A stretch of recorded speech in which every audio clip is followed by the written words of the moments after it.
All right, this next tip is just as easy as all the other ones I've been showing you. This is a how to create a clickable phone number or email link in WordPress or Elementor. So at the top here, we've got our header with a phone number and an email in it, but I want to make those clickable. So I'm going to go in to edit my header, and I use the edit the icon list in Elementor Pro. But you can do this with any, heading or icon, anything you can add a link to. And it'll just, even a text. I'll show you how to do it in a text option in just a minute. But it's very easy. You just click on the icon list. I'm going to create the content. And so in the link area, so this is the phone number, right?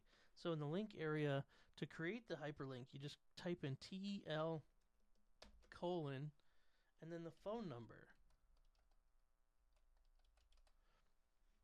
and that's it.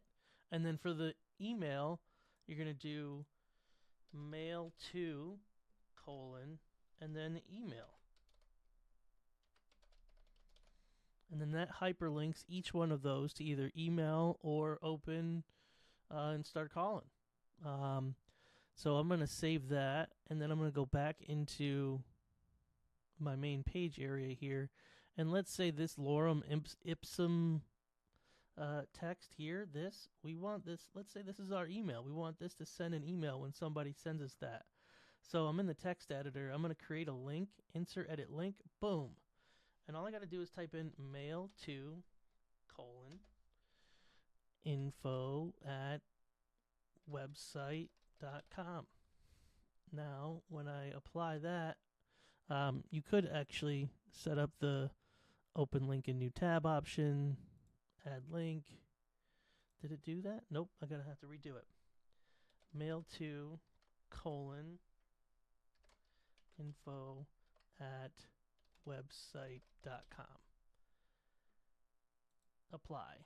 Now, that's hyperlinked. Look at that. Boom. So now if somebody clicks that, it'll open up an email.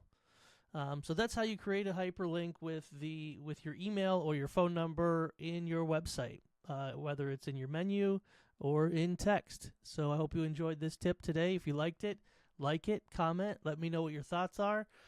Share it even. Go check out the other ones. Subscribe to the channel. Do all that fun stuff, man. Let's keep this going.